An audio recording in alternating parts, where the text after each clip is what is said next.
예수께서 들으시고 배를 타고 떠나사 따로 빈들에 가시니 무리가 듣고 여러 고을로부터 걸어서 따라간지라.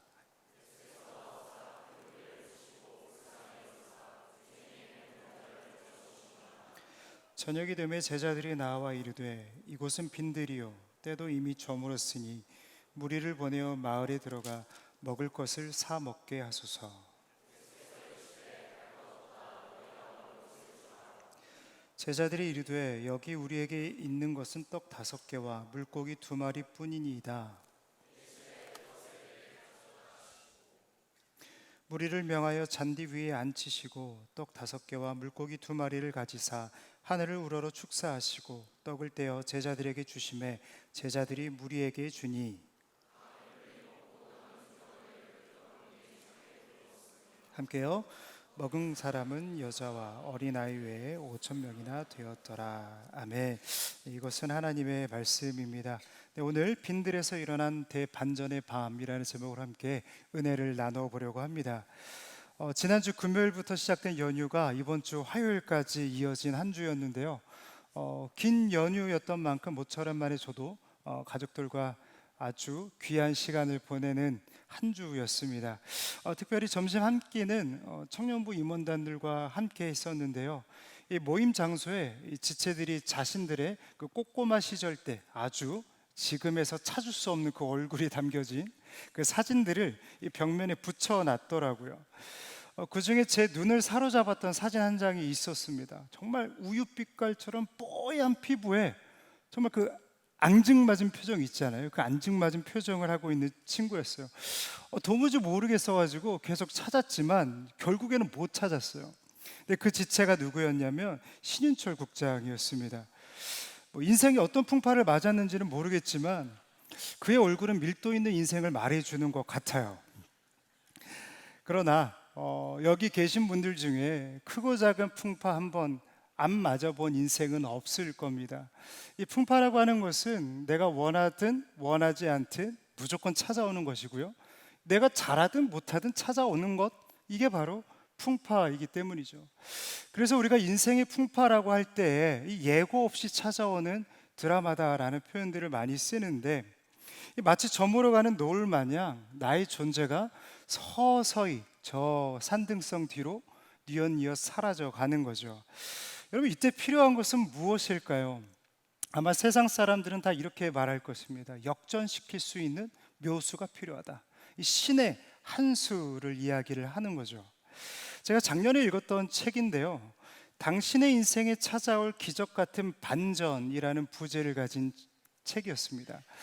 아담 잭슨이 쓴 플립사이드라는 책인데요, 그가 차용한 플립사이드라는 사전적 의미를 보면 레코드 뒷면 또는 사물의 또 다른 면을 의미합니다.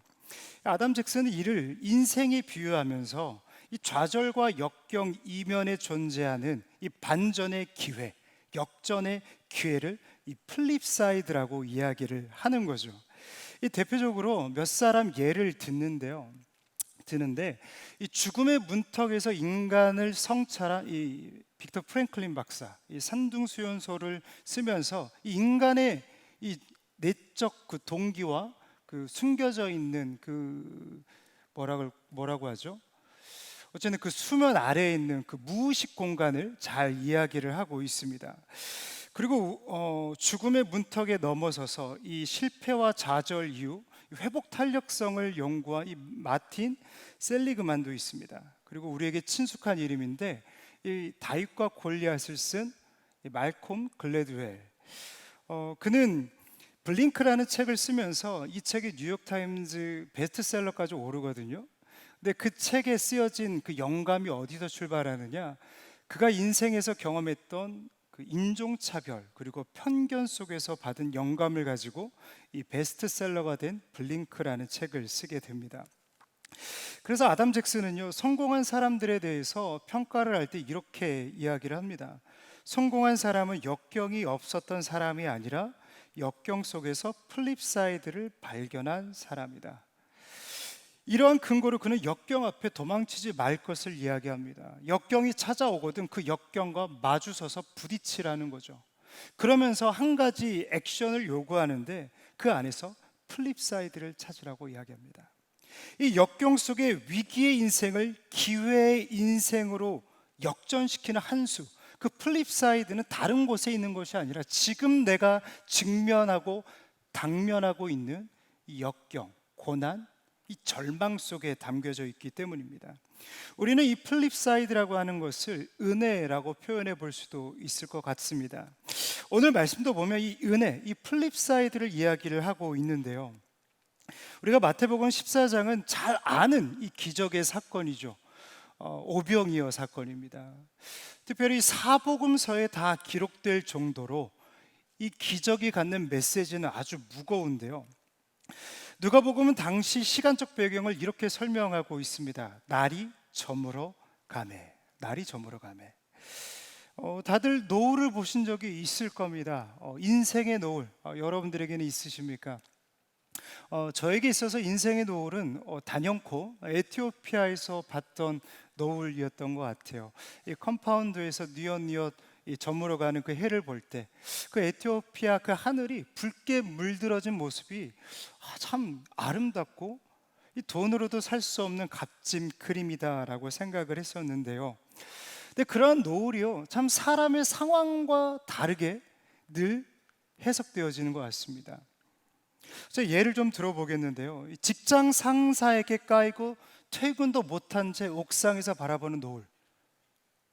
여러분, 그렇죠? 그저 이렇게 웃고 계신 분들이 몇 분 보이세요? 네, 정말 미생의 한 장면이 생각나게끔 하는 하늘이죠. 김 과장! 소리 지르고 싶은 그 순간.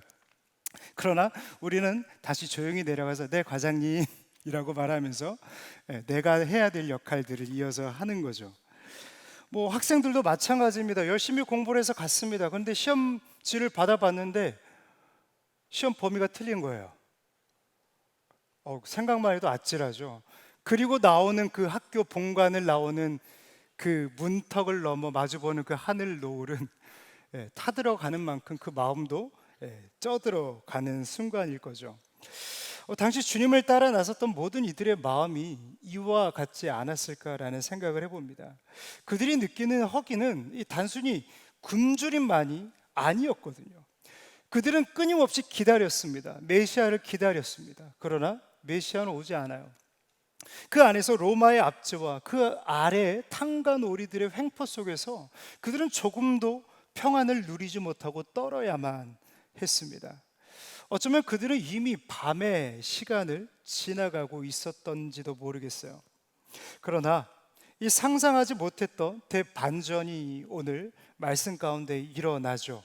이 고달픈 인생, 결핍뿐인 인생 가운데 아주 성대한 잔치가 열린 겁니다. 당시 빈들에 앉아 있었던 사람들의 수는요, 성경은 남자만 5천 명이다라고 이야기를 하지만 학자들은 이 모든 숫자를 추정해 봤을 때, 뭐 여자나 아이들을 계수해 봤을 때 약 2만 명 정도가 앉아 있었다라고 이야기를 합니다. 우리가 잘 아는 대로 주님께서는 보리떡 5개와 물고기 2마리로 약 2만 명에 해당하는 엄청난 무리를 먹이시죠. 이 단순히 먹이신 것뿐만 아니라 12광주리가 남았을 정도로 아주 성대하고 풍요로운 풍족한 이 잔치를 주님께서는 열어주신 겁니다. 그런데 이 영광스러운 기적은요, 우리에게 분명한 메시지 하나를 던지고 있죠. 인생의 대반전의 밤은 주님으로부터 시작된다라는 것입니다.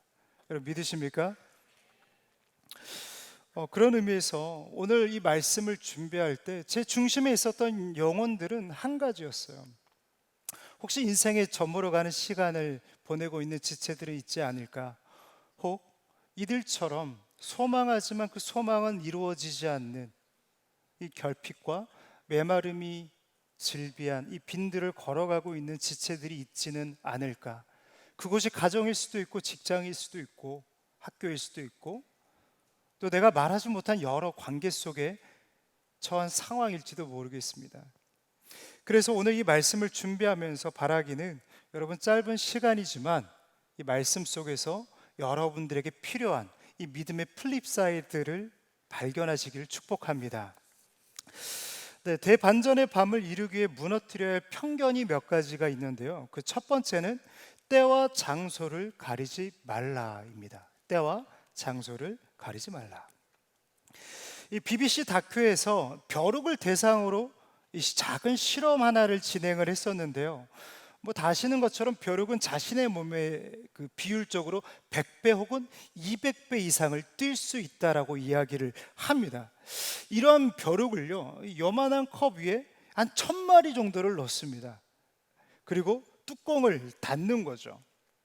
그 안에서 벼룩은요, 미친 듯이 뛰기 시작합니다. 높이 뛰고 싶지만 이 뚜껑 때문에 한계가 있는 거죠. 그렇게 3일 정도를 두는데요. 여러분, 어떤 변화가 있었을까요? 나중에 놀랍게도 뚜껑을 열었지만 이 벼룩은 뚜껑 이상으로 뛰지 않았습니다. 뛰지 못했다가 아니라 뛰지 않았다라는 거죠. 그들은 자신의 몸보다 200배 이상을 뛸 수 있었어요. 그러나 그는 그렇게 하지 못했어요. 왜요? 자신이 정한 한계와 편견 때문이죠. 어쩌면 오늘 사건도 주님께서는 이 빈들이라는 구조를 통해서 그들이 스스로가 정한 그 한계와 편견을 깨고 싶으셨던 것인지도 모르겠습니다. 오병이어 사건을 다루기 전에 오늘 마태는요, 이 14장의 두 공간을 대조하고 있습니다. 첫 번째는 궁궐이고요, 그리고 오늘 사건의 중심이 되는 빈들입니다.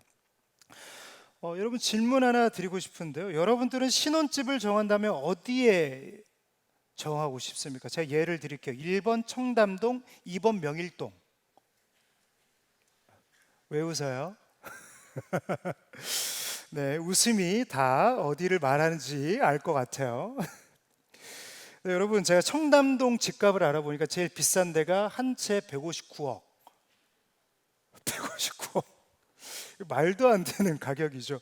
여러분, 그래도 우리는 영적인 159억짜리 명일동을 살아야 되지 않겠습니까? 에? 네. 뭐 제가 농담 삼아 질문 드린 거지만 조금 질문을 또 바꿔볼게요. 여러분, 어느 곳에서의 삶이 축복받은 삶이라고 생각하십니까? 궁궐일까요? 빈들일까요? 어쩌면 질문 속에서는 어떠한 함정을 심어 놓은 것과 같은 내용을 포함시키고 있죠. 사실 궁궐도 빈들도 아닙니다. 하지만 주님께서는 오늘 사건 가운데 빈들을 유난히도 강조하고 있어요. 왜냐하면 우리 안에 편견과 한계가 다 빈들 속에 담겨져 있기 때문이죠. 마태복음 14장 전반부의 말씀은요, 분봉왕 헤롯의 이야기를 다루고 있습니다. 이 궁궐 안에 파티가 열리는데, 여러분, 궁전 안에 일어나는 파티입니다. 잔치예요. 얼마나 많은 음식들이 쌓여 있겠습니까? 산의 진미들이 다 모인 곳이 궁궐 안 파티였을 겁니다. 이 반면에 빈들은 먹을 것도 없고 마실 것도 없고 누울 것도 없는, 아무것도 없는 이 죽음이 만연한 땅이죠. 하루도 살 수 없는 것이 빈들입니다. 그래서 헬라어 원어를 보면요, 이 빈들이 황량한 광야를 뜻하고 있어요. 어쩌면 궁전에 초대받지 못하는 사람들이 있는 곳이 빈들이 아니었을까라는 생각을 해봅니다. 그러나 오늘 말씀처럼 대반전의 밤은 어디서 일어납니까? 빈들, 곧 광야였다라는 거죠. 이 대반전의 중심에는 우리 주님이 계십니다. 여러분, 주님이 거하시면 빈들도 꽃동산이 되는 줄 믿으시기 바랍니다. 그런데 우리는 자꾸 알면서도 이 궁궐을 향하여 이 시선을 기웃거린다라는 거죠. 자꾸 다른 곳에서 답을 찾으려고 한다라는 겁니다. 다시 말씀드리지만 주님께서는 의도적으로 두 장소를 대비해서 말씀하고 계십니다. 보십시오. 이 화려한 궁궐, 먹을 것이 풍족하고 평안한 누울거리들이 있는 그곳. 하지만 오늘 이 14장 전반부에는 피해 살인이 일어납니다. 우리가 잘 아는 광야에 외치는 소리라 불렸던 이 세례 요한이 그곳에서 참수형을 당하죠. 그 궁궐, 그 화려한 궁궐, 평안이라고 말했던 그 궁궐에서 억울한 죽음이 일어나는 겁니다. 여러분, 이뿐만이겠습니까? 헤롯이 자신의 권력을 지키기 위해서 이 궁궐 안에서 얼마나 많은 사람들을 이유 없이 숙청했겠습니까? 화려한 궁궐 이면에 숨겨진 죽음은 어쩌면 많은 것들을 우리에게 이야기하고 있는 거죠. 특별히 마태 세리입니다. 그 아래에 있었던 사람이었다라는 거예요. 여러분, 세리가 봤던 그 궁궐은요, 피해 살인이 난무하는 곳이었습니다. 많은 이스라엘 백성들이 한 번 들어가 봤으면 하는, 한 번 가서 먹어봤으면, 누려봤으면 했던 그 장소가 마태 세리에게는 죽음이 가득한 장소였다라는 거죠. 반대로 빈들은 어떻습니까? 우리 14절 말씀을 같이 읽어봤으면 좋겠는데요. 우리 14절 말씀 같이 읽어볼까요? 시작.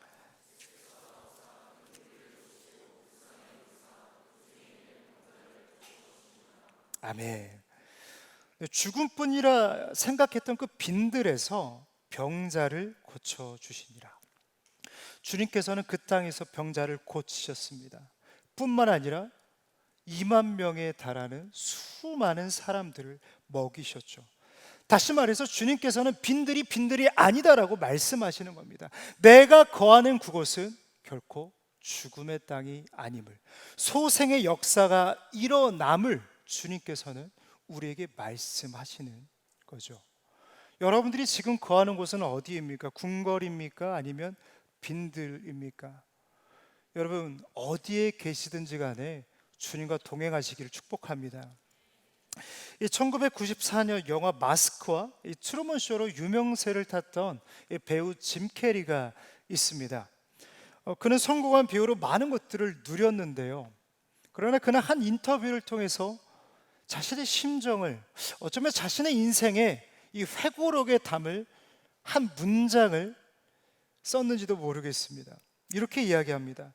모든 사람이 부자가 되고 유명해지고 원하는 것을 다 가져봤으면 좋겠다. 그래야 그것이 답이 아니라는 걸 알게 될 테니까. 참 의미 있는 말 아닙니까? 다 가져봐야 그것이 답이 아니라는 걸 알게 될 테니까. 모든 것을 가졌지만 그에게 남은 것은 무엇이었습니까? 우울과 공허함 뿐이었다라는 거죠. 여러분, 천재 수학자 파스칼은요, 그 질문에 대한 답을, 그 이유에 대한 답을 내리고 있는데요, 이렇게 이야기합니다. 인간의 마음에는 하나님으로만 채워질 수 있는 공백이 있다. 여러분, 우리 마음에는 공백이 있는데요, 그 공백은 돈으로도 관계로도 어떤 명예로도 채울 수 없다라는 거죠. 여러분, 헤롯 왕도 그 자신의 결핍을 채우고자 피해 살인과 옳지 않은 행동들을 이어갔던 것 아니겠습니까? 다시 말해서 우리의 공백을 하나님으로 채울 수 있는 이 공백을 다른 무언가로 채우고자 한다면 세상이 허락하지 않는 방법을 쓸 수밖에 없다라는 거죠. 누군가는 중독에 빠지기도 합니다. 누군가는 관계에 끌려가기도 합니다. 누군가는 자신의 평안을 위해서 이유 없이 누군가를 모해하기도 하죠. 여러분, 그러나 우리가 주님 앞에 나올 때 여러분, 주님이 그 공백을 채워주실 줄 믿습니다. 여러분, 그의 말 속에는 주님이 수많은 군중들을 빈들로 모아 이끌어 모으신 이유가 다 들어가 있는데요, 이 빈들은 광야와 같은 표현입니다. 이 히브리어로는 모두 미드바르라고 표현을 하는데요, 흥미롭게도 이 단어는 하나님의 말씀이라는 뜻을 가진 이 다바르와 같은 어근을 가지고 있습니다. 동시에 하나님의 임재를 뜻하는 이 드비르라는 단어도 이 미드바르와 같은 어근을 가지고 있는 거죠. 이 다시 말해서 광야라고 하는 곳, 이 빈들이라고 하는 곳은 하나님의 말씀이 임하는 자리, 하나님의 음성이 들려오는 자리라는 겁니다. 여러분, 주님께서 그들을 이 빈들로 이끄신 이유가 여기에 있는 거죠. 그들의 외로움과 아픔과 슬픔, 그리고 무엇으로 채울 수 없는 그 무엇으로도 채울 수 없는 결핍을 주님께서는 채워주시고자 했기 때문입니다. 여러분, 세상으로 채울 수 없는 공백은 무엇으로 채울 수 있을까요? 하나님의 말씀입니다. 우리가 오늘 읽지 않았지만 이 요한복음 6장 35절 말씀을 보면 나는 떡이다 라고 말씀을 하시거든요. 주님께서는 나를 떡이라 말씀하시면서 나를 먹으라 말씀하십니다. 여러분, 우리가 빈들을 걸어가고 있다면 찾아야 될 것은 사람이 아닌, 물질이 아닌 주님인 줄 믿습니다. 이 빈들에서 의지할 것은요 하나도 존재하지 않습니다. 여러분, 야곱이 말해주잖아요. 이 빈들에서 그가 베고자 한 것은 돌베개였습니다. 먹을 것도 누울 것도 덮을 것도 없는 것이 빈들이라는 거죠. 붙잡았던 것이 무너지고 자신감도 바닥나고 익숙한 길도 끊어지는 곳이 빈들입니다. 그러나 성경은 이야기합니다. 그 빈들에서 하나님의 음성이 들려오리라. 여러분, 그 빈들에서 하나님의 음성에 귀를 기울이십시오. 그래서 하나님은요 아브라함을 광야로 부르셨고 모세를 미디안 광야에서 훈련시키셨고 또 세례 요한을 광야에 외치는 소리가 되라라고 말씀을 하신 것 아니겠습니까? 그래서 우리 인생에 찾아온 광야는 하나님이 나를 버리셨다는 것이 아니라 하나님의 역사, 그 대반전의 밤이 시작되었음을 우리에게 알려주는 것이죠. 미국 감리교 평신도였던 이 엘리자 휴잇이라는 여인이 있습니다. 그녀는 젊은 시절 심각한 척추 부상을 당해서 움직일 수 없는 상황에 처하는데요. 그런데 그때에 그는 믿음의 플립사이드를 경험합니다. 그리고 그녀가 하나님을 깊이 체험하는데 그 인생의 빈들에서 그가 경험한 하나님을 토대로 찬송가 하나를 짓습니다. 그가 지은 찬송가가 우리가 잘 아는 이 428장입니다. 높은 산이 거친 들이 조막이나 궁궐이나 내 주 예수 모신 곳이 그 어디나 하늘나라 할렐루야 찬양하세 내 모든 죄 사함받고 주 예수와 동행하니 그 어디나 하늘나라. 사랑하는 여러분, 그의 인생에 남은 것은 불구 하나였습니다. 인생이 빈들이죠. 어떠한 소망도 느껴지지 않는 순간이었을 겁니다. 지금껏 나와 함께했던 모든 이들이 떠나가는 시간이었을 것이고 내가 붙잡았던 나의 소명이었던 나의 비전이었던 그 직업도 내려놔야 되는 인생의 막다른 골목이었을 겁니다. 그러나 그는 우리가 함께 불렀던 찬양의 가사처럼 내 주 예수 모신 곳이 그 어디나 하늘나라. 주님이 나와 함께 하시면 내 삶의 모든 결핍은 문제가 되지 않음을, 그 공백이 채워지면 내 인생의 문제는 결코 문제가 아님을 고백하고 있는 거죠. 여러분, 이 여인의 고백이 우리의 믿음의 고백이 되기를 간절히 소망합니다. 두 번째로 스케일을 따지지 말라입니다. 두 번째로 스케일을 따지지 말라. 한때 이 스케일이라는 단어가 유행했던 적이 있습니다. 스케일이 다르다부터 해서 역대급 스케일이다, 스케일이 미쳤다, 모든 문장에 이 규모가 있으면 다 이 스케일이라는 단어를 붙이는 거죠. 그런데 믿음에도 이 스케일이 존재하는 것 같습니다. 동시에 우리는 암묵적으로 이 믿음의 스케일을 요구하거나 이러한 믿음의 스케일을 가진 사람을 볼 때 동경하게 되는 거죠. 급기야 우리는 의기소침해지기도 합니다. 제가 고등학생 때 함께 목회를 꿈꿨던 친구 두 명이 있었는데요. 한 명은 북한 선교를 꿈꿨던 친구였습니다. 그리고 또 한 명은 탄자니아를 품고 기도하던 친구였어요. 이 두 친구와 함께 매주 토요일마다 모여서 기도를 했는데요. 이 기도를 할 때마다 내 자신이 자꾸 초라해지는 거예요. 이 북한 선교를 꿈꾼 친구는 기도하는 거예요. 하나님 부름받아 나서니 뭐 어디든지 가겠습니다. 근데 저는 그 기도 소리가 들리잖아요. 하나님, 저는 부름받아 나선 이 몸이긴 한데 좀 골라서 가면 안 될까요? 또 한 친구는 탄자니아를 품고 기도하는데, 여러분 아프리카 탄자니아 여전히 어려운 땅 아닙니까? 파키스탄에서 선교하시는 우리 이명 선교사님 이야기 들어보면 여러분 여전히 그 땅은요, 이 척박하다, 황량하다라는 단어로 표현하기가 어려워요. 위험한 땅입니다. 근데 그 친구는 기도하는 거예요. 하나님, 에스더처럼 주님 앞에 기도하오니 죽으면 죽으리라. 주님, 저는 살려고 기도하고 살리려고 기도하는데, 이들과 기도하면요, 저의 사명은 너무나도 작아졌어요. 제 사명은요, 다른 게 아니었어요. 믿음의 가정을 세우는 교회가 제 사명이었습니다. 그런데 이들과 함께하는 그 스케일 다른 믿음과 사명과 기도에 저는 너무나도 초라해지는 거죠. 그래서 저도 좀 생각해 봤어요. 나도 북한 선교 품고 기도해 볼까? 여러분, 상상의 나래를 펼쳐 보는 거죠. 내가 북한에 갔어. 선교를 해. 예수님 하다가 여러분 보안국에 걸려요. 끌려 들어가요. 그럼 어떻게 할 거예요? 이 정갓날 새끼들 총살감 확 뒤지래, 뭐 이렇게 말하면 무섭잖아요. 그리고 또 생각해 봐서 탄자니아를 가는 건 어떨까? 제가 원피스를 너무 많이 봤어요. 해적들이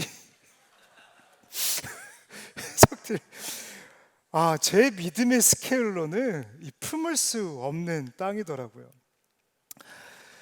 네, 이 남다른 스케일을 가진 친구들 앞에서 저의 믿음은 굉장히 평범하다 못해 초라했습니다.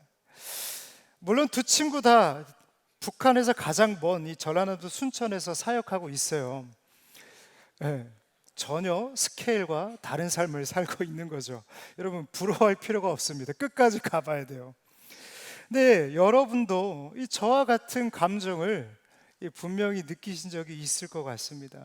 이 주변을 돌아볼 때 이 남다른 믿음의 스케일을 가진 친구들이 있는 거죠. 이 잘 다니던 직장을 그만두고 견습 선교사를 나간다거나 이 주일을 지키기 위해 과감히 주일에는 문을 닫는 지체들도 있습니다. 이 믿음을 지키기 위해서 기꺼이 손해를 감내하는 모습을 보면 그 믿음의 스케일에 우리는 감탄하죠. 그리고 지극히 합리적이고 계산적인 스스로의 믿음을 바라보며 이 초라함을 느끼게 됩니다. 그러면서 한 가지 결론에 이르는데요, 역사를 가능케 하는 믿음은 스케일부터가 달라야 한다. 근데 사실 여러분, 이 말이요 굉장히 맞는 것 같지만 성경에는 단 한 번도 이 믿음의 스케일에 대해서 강요한 적이 없거든요. 근데 이 문화 속에서 우리는요, 큰 게 좋은 거라 생각하면서 믿음도 무조건 커야 된다라고 이야기를 합니다. 물론 믿음은 성장해야 되는 것이 맞습니다. 하지만 하나님의 기적은 우리의 믿음의 스케일과 결코 비례하지 않는다라는 겁니다. 오늘 말씀은요, 우리의 사고를 완전히 뒤집어 놓습니다. 주님께서는 자신 앞에 앉아있는 수많은 무리들을 바라보면서 제자들에게 말씀하셨습니다. 우리 16절 말씀을 같이 읽어볼까요? 16절 말씀 시작. 아멘. 제자들 입장에서는 얼마나 황당한 말이겠습니까? 제자들이 비자금을 꼼쳐놓은 것도 아니고 2만 명이나 되는 이 엄청난 인파를 나에게 먹이라고 하니 이 황당무계한 순간이죠. 요한복음을 보면 빌립이 그래서 이렇게 이야기합니다. 우리 6장 7절 말씀을 같이 읽어볼까요? 6장 7절 시작.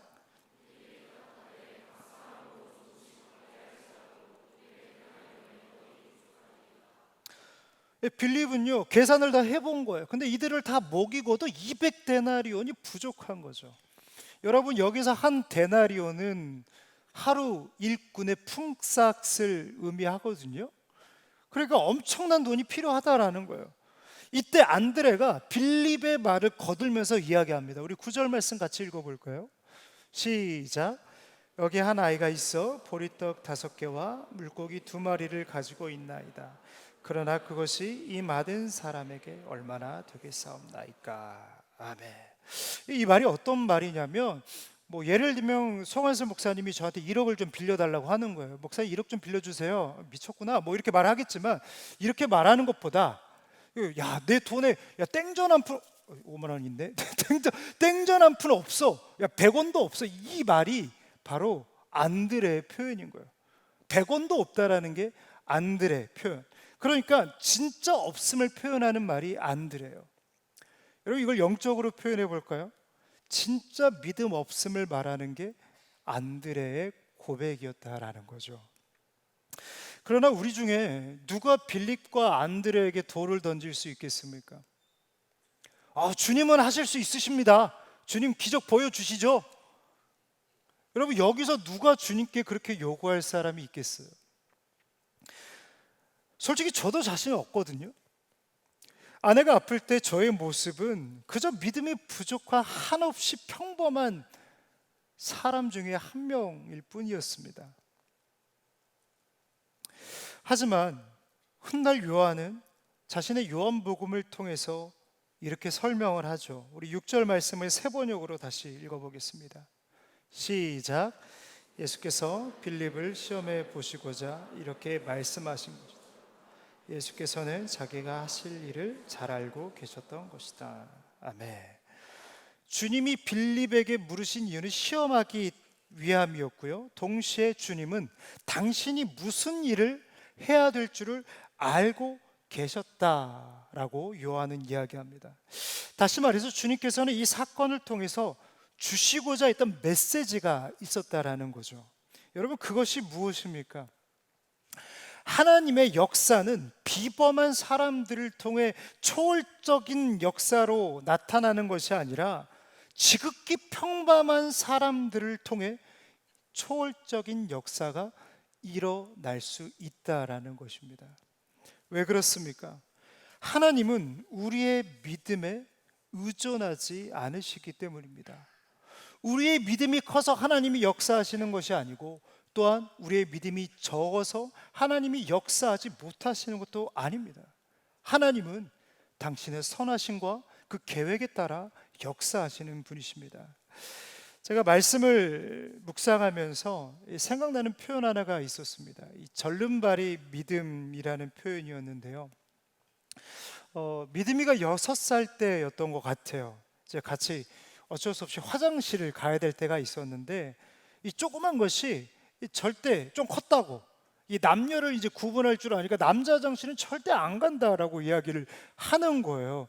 근데 여러분, 그렇다고 제가 여자 화장실을 갈 수는 없잖아요. 저는 그렇게 파렴치한 사람이 아니거든요.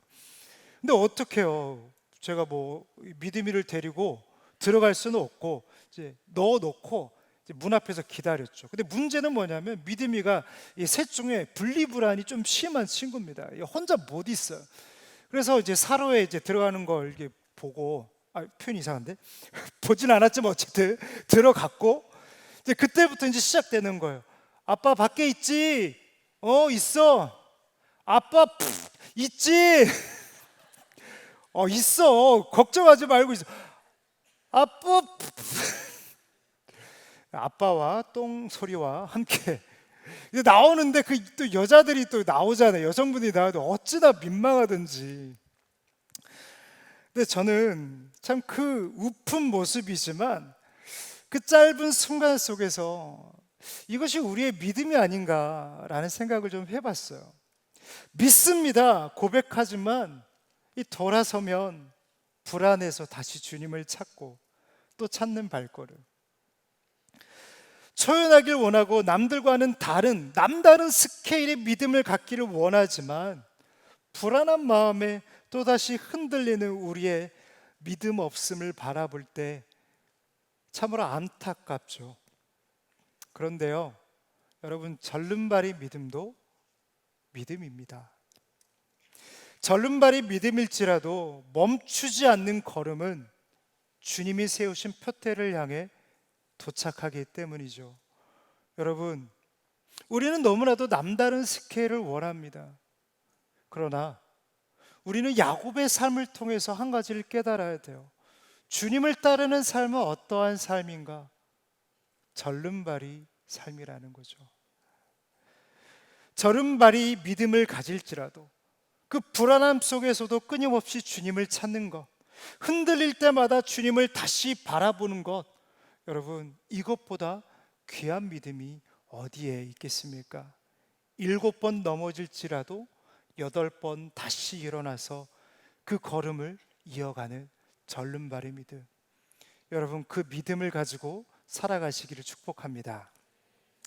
마지막 세 번째인데요, 소유가 아닌 내려놓음에서 시작하라입니다. 소유가 아닌 내려놓음에서 시작하라. 이때 한 아이가 주님 앞에 나옵니다. 그리고 보찜 풀어놓듯 이 보리떡 5개와 물고기 2마리를 내어놓죠. 아마 이 아이는 아주 가난한 집의 아들 혹은 딸이었을 겁니다. 그가 내놓은 보리떡은 이 미시나를 보면 짐승의 음식이라는 별명을 가지고 있었거든요. 무슨 의미냐면 이 죄수들에게나 주던 이 보잘것없는 떡이었다라는 겁니다. 이 동시에 물고기는요, 소금에 절인 아주 작은 어부들이 상품 가치가 없어서 버리는 그런 물고기들 있잖아요. 그런 물고기들을 주워다가 말린 아주 작은 맛없는 물고기였을 겁니다. 여러분, 이 아이가 주님 앞에 가지고 나왔을 때 어떠한 마음으로 나왔을까요? 이것을 통해서 엄청난 기적을 일으키실 주님을 기대하면서 나왔을까요? 저는 그렇게 생각하지 않습니다. 오늘 말씀을 묵상해 보면 주님만이라도 허기진 배를 붙잡지 않았으면 하는 그 주님, 그 아이의 마음, 주님만이라도 배부르셨으면 하는 아이의 마음, 나는 굶주릴지라도 주님 한 분만은 배불렀으면 하는 그 아이의 마음이 아니었을까 묵상을 해봅니다. 그리고 아주 작고 볼품없는 음식에 주님께서는 기적을 베푸셨습니다. 오늘 사건은요, 이 마지막 반전을 일으키는 그 키 한 가지를 말하고 있습니다. 그것은 바로 내려놓음입니다. 우리에게 아주 익숙한 단어이면서도 우리를 가장 힘들게 하는 단어이죠. 기적은 주님께 내려놓는 자가 누리는 축복입니다. 그날 모인 사람 중에 수만 명, 2만 명에 가까운 사람들이 모였는데, 여러분, 도시락을 가져온 사람이 그 아이 한 명뿐이었을까요?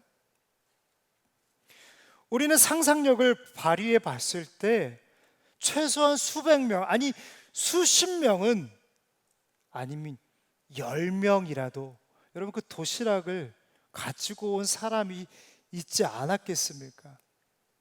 분명히 도시락을 가져온 사람이 있었을 겁니다. 그러나 사람들의 눈치를 살피며 자신의 도시락을 품속 깊이 감추고 있었던 것이죠. 여러분, 많은 도시락 중에 기적을 일으킨 도시락은요, 자신의 만족을 내려놓고 주님께 내어드린 도시락입니다. 동시에 가장 보잘것없는 도시락이었습니다. 그렇습니다. 여러분, 기적이라고 하는 것은요, 내가 무엇을 가졌느냐가 아니라 무엇을 드렸느냐에서 시작하기 때문이죠. 2026 샤인 집회가 3주 앞으로 다가왔습니다. 올해는 특별히 월드비전과 함께 하는데요, 이번 집회를 통해 어떤 선한 사역을 이어갈지 고민하고 기도하고 있습니다. 결정된 거는 아닌데요, 이번에 좋은 아이들을 돕는 사역에 우리가 마음을 두고 또 같이 기도를 하고 있습니다. 아프리카에는 18세 전에 조혼하는 비율이 30%에 가깝다고 합니다. 이 조혼이 결정이 되면 아이들에게 표식으로 채우는 목걸이가 있는데요. 사진 한번 보여주시겠어요? 네.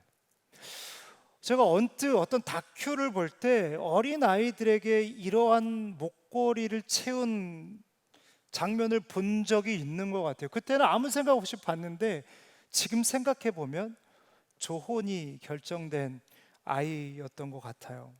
다시 저를 보여주시겠어요? 여러분, 조혼이 결정이 되면요, 이런 목걸이를 채우고 그 가정에 이 조언의 대가로 가축이나 곡식 그리고 금전과 같은 지창금을 주게 되는데, 보통 결혼을 하는 남성들을 보면 나이가 많고 또 성품적으로 문제가 많은 사람들이 많다고 합니다. 그리고 이렇게 조언을 하면 교육의 기회는 전혀 없고요, 아이만 낳는 역할을 하는 거죠. 그리고 수많은 친구들이, 어린 친구들이 가정폭력을 당한다고 합니다. 이번 샤인 집회의 주제는 Let it shine입니다. 일어나 빛을 발하라. 어둠이 가득한 그 땅에 우리의 작은 도시락의 내어드림이 오병이어 기적이 되어 그 땅에 그 어린 영혼들에게 저는 소망이 되기를 간절히 기도하고 바랍니다. 이제 말씀을 마치겠습니다.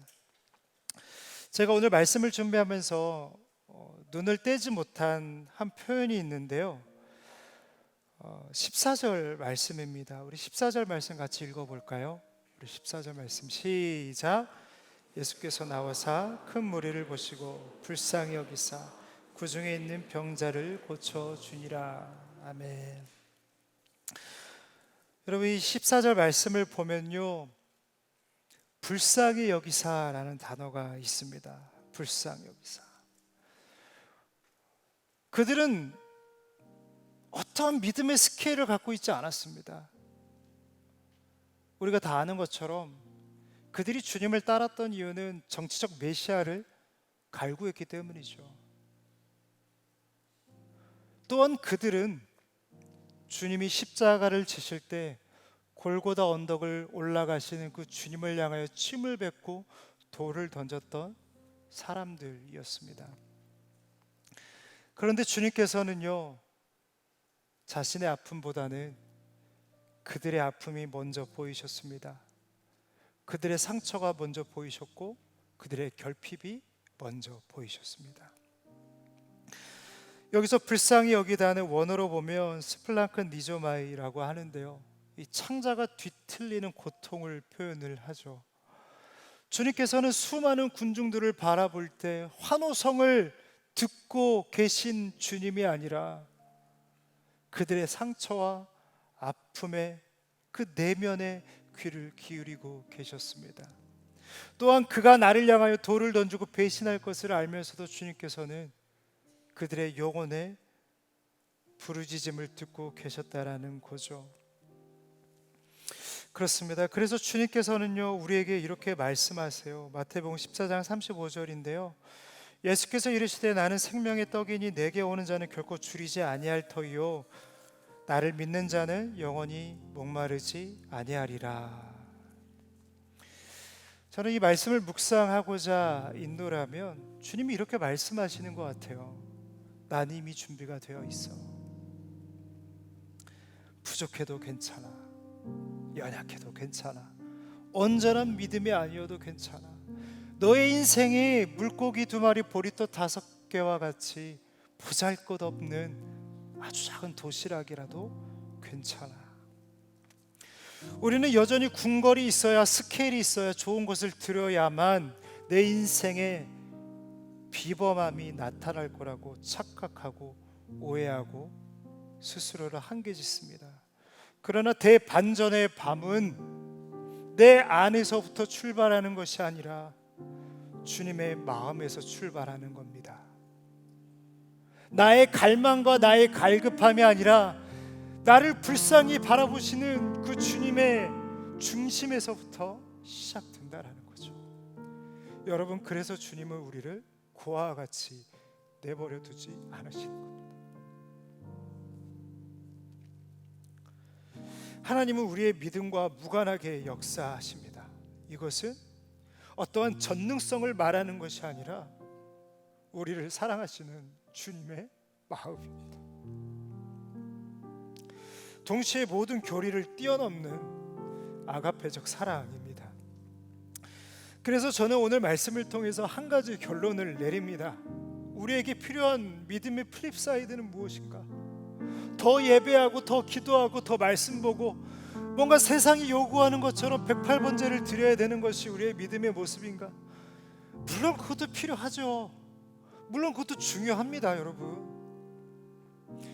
그러나 절름발이 믿음일지라도 쓰러진 자리에서 다시 일어나 주님을 향하여 나아가는 것, 무너진 그 자리를 딛고 다시 주님을 향하여 나아가는 것, 내가 가진 것이 작은 도시락에 불과할지라도 주님 앞에 들고 나아가는 것, 여러분, 포기하지 않는 그 걸음 위에 주님의 그 불쌍히 여기시는 마음이 더하여져서 내 인생의 대반전의 밤이 일어날 줄 믿습니다.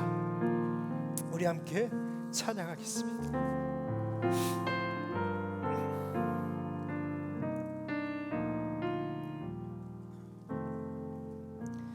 날이 저물어 갈 때, 날이 저물어 갈 때, 빈들에서 걸을 때, 그때가 하나님의 때. 내 힘으로 안 될 때, 빈손으로 걸을 때, 내가 고백해 날이 저물어 갈 때, 날이 저물어 갈 때, 빈들에서 걸을 때, 그때가 하나님의 때. 내 힘으로 안 될 때, 빈손으로 걸을 때, 내가 고백해 주가 일하시네,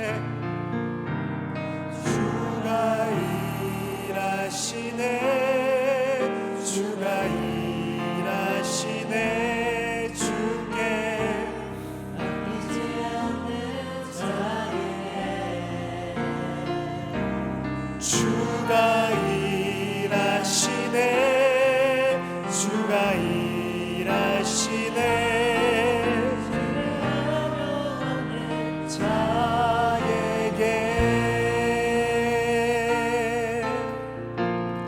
우리 모인 이곳에,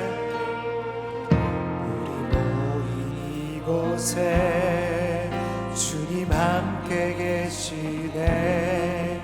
우리네 아버지네.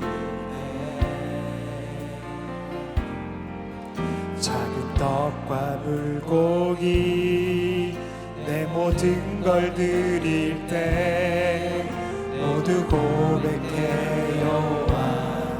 우리 함도 고백합니다. 우리 모인 이곳에, 우리 모인 이곳에 주님 함께 계시네. 우리네 아버지네. 적은 떡과 물고기 내 몸에 걸 드릴 때 모두 고백해 주가 일하시네, 주가 일하시네, 주가 일하시네, 주께 아끼지 않는 자에게 주가 일하시네, 주가 일하시네, 신뢰하며 주가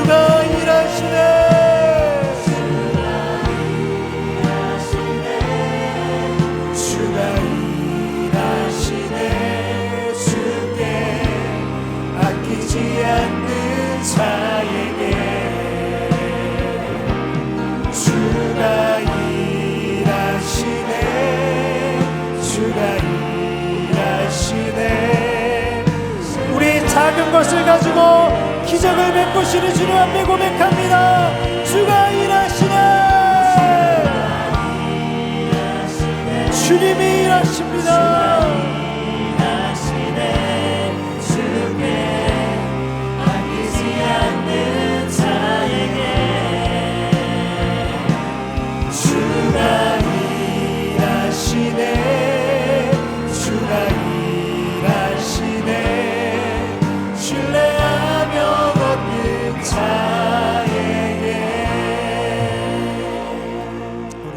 말씀을 붙들고 기도하기 원하는데요. 사랑하는 주님, 우리 안에 있는 연약함과 두려움, 흔들리는 절름발이 믿음까지도 숨기지 않고 주님 앞에 올려드립니다. 비록 완전하지 않은 믿음일지라도 끝까지 주님을 붙드는 단단한 믿음을 허락하여 주시옵소서. 빈들의 시간 속에서도 하나님의 말씀을 붙들게 하시고 넘어져도 다시 일어나 주님께 나아가는 믿음의 사람이 되게 하여 주시옵소서. 주가 일하시는 그 믿음을 가지고 신뢰하며 걷는 우리가 되게 하여 주시옵소서. 우리 주님 세 번 부르짖고 기도하겠습니다. 주여, 주여, 주여. 살아계신 하나님, 오늘 이 시간 우리를 통하여 영광 받아주시니 감사합니다. 하나님, 연약하고 두려운 가운데 매 순간 무너지는 믿음이지만 다시금 마음을 돌이켜 주님을 바라보고 주님 앞에 나아갑니다. 주여, 넘어진 자리에서 다시 눈을 들어 주님을 바라보니 주님이 역사하여 주시고 우리 연약한 믿음 위에 주님의 그 단단함을 부어주시옵소서. 주여, 주님의 단단함 가운데 나의 믿음이 서가게 하여 주시옵소서. 넘어져도 다시 일어날 수 있는 믿음을 허락하여 주시고 넘어진 자리에서 주님을 찬양하는 자들이 되게 하여 주시옵소서. 주님, 믿음 위에 믿음을 세워가시는 주님을 찬양합니다. 믿음 위에 믿음을 세워가시는 주님을 높여드립니다. 하나님 역사하여 주시고 하나님 기름 부어 주시옵소서. 우리 함께 고백하십시다. 주님 여기 계시기에, 주님 여기 계시기에 이 깊은 바다가 반석이 되고 주님 여기 계시기에 반석이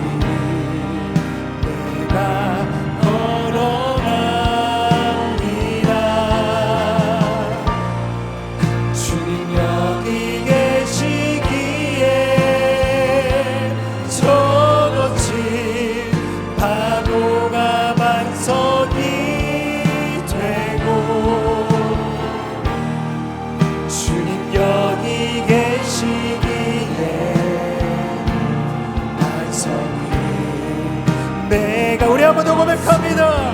주님 여기 계시기에,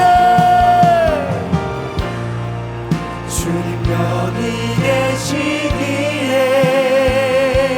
이 깊은 바다가 반석이 되고 주님 여기 계시기에 그 빈들의 인생의 마지막 자락에 그 끝자락에 주님이 계십니다. 우리 믿음으로 주님 여기 계시기에 저것이 파도가 반석이 아멘 아멘. 주님 여기 계시기에 우리 삶의 자리를 믿음으로 고백하며 주여 역사하여 주옵소서. 주님 여기 계시기에, 주님 여기 계시기에 이 깊은 바다가 반석이 되고 주님 여기 계시기에 결핍과 상처와 수치와 아픔이 가득한 그 땅 위에 주님이 계십니다. 내 삶의 작은 도시락을 통하여 주님은 일하십니다. 주님은 내 삶의 빛이 되십니다. 나를 통하여 빛이 되라 말씀하십니다. 주님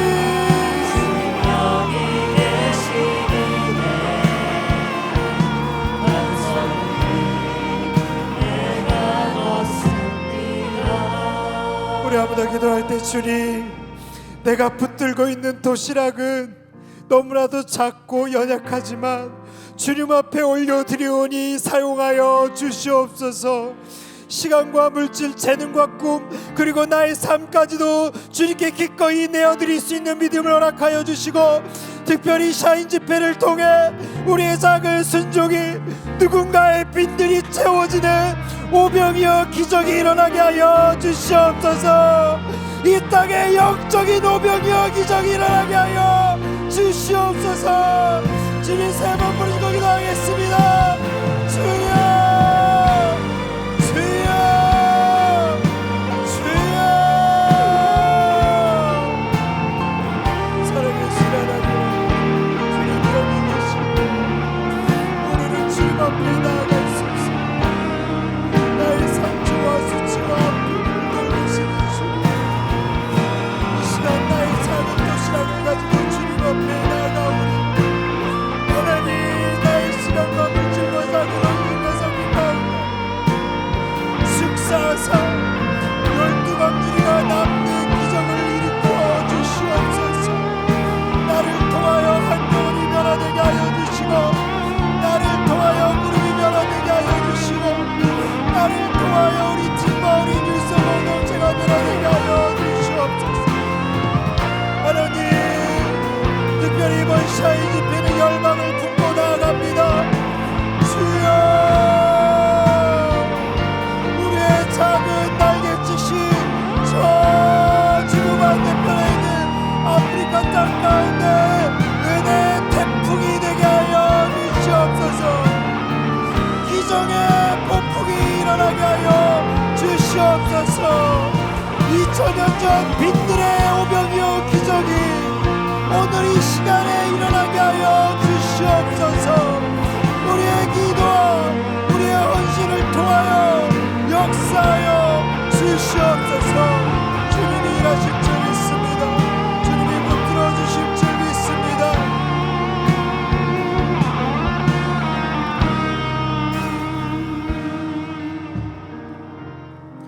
참 좋으신 하나님 아버지, 이 시간 인생의 저물어 가는 해를 바라보며 빈들을 걷는 그 아픔의 시간, 결핍의 시간을 걸어가고 있는 지체들이 있습니다. 주님, 이 시간 오늘 이 말씀을 통하여 주님의 마음이 전달되기를 원합니다. 우리를 불쌍히 여기시는 그 주님의 마음을 통하여 그들의 산 소망이 다시 타오르게 하여 주시옵소서. 스케일 있는 믿음이 아니라 절름발의 믿음일지라도 주님을 향하여 끊임없이 나아오는, 넘어지고 일어서기를 반복하며 끝까지 믿음의 경주를 감당하는 우리가 되게 하여 주시옵소서. 이 시간 작은 도시락을 주님 앞에 올려드립니다. 우리의 믿음은 작고 연약하지만 주님이 붙으시고 축사하실 때 오병이어의 기적이 일어날 줄 믿습니다. 우리 샤인 집회가 이 땅에 아주 작은 집회에 불과할지라도 주님이 영광 받아주시면 지구 반대편에 오병이어의 기적이 일어날 줄 믿습니다. 주여 역사하여 주시옵소서. 오늘도 종일 말씀 전하시는 담임 목사님의 기름 부어주시고 담임 목사님의 모든 삶을 축사하사 말씀을 전하시는 자리마다 오병이어의 기적이 일어나게 하여 주시옵소서. 우리 올로 목사님께도 은혜를 베푸사 이어지는 비전 선교 사역교회에 기름 부어주시고 특별히 오늘은 새벽과 같이 광주에 내려가셔서 말씀을 전하셨습니다. 위로를 나누셨습니다. 주여 회복의 은혜를 부어 주시옵소서. 늘 수고하고 애쓰신 우리 실행위원분들과 장로님을 붙잡아 주시고 귀한 섬김과 삶 위에 우리 많은 지체들의 삶 가운데 오병이의 기적으로 나타나게 하여 주시옵소서. 감사드리며 살아계신 예수님의 이름으로 기도합니다. 아멘.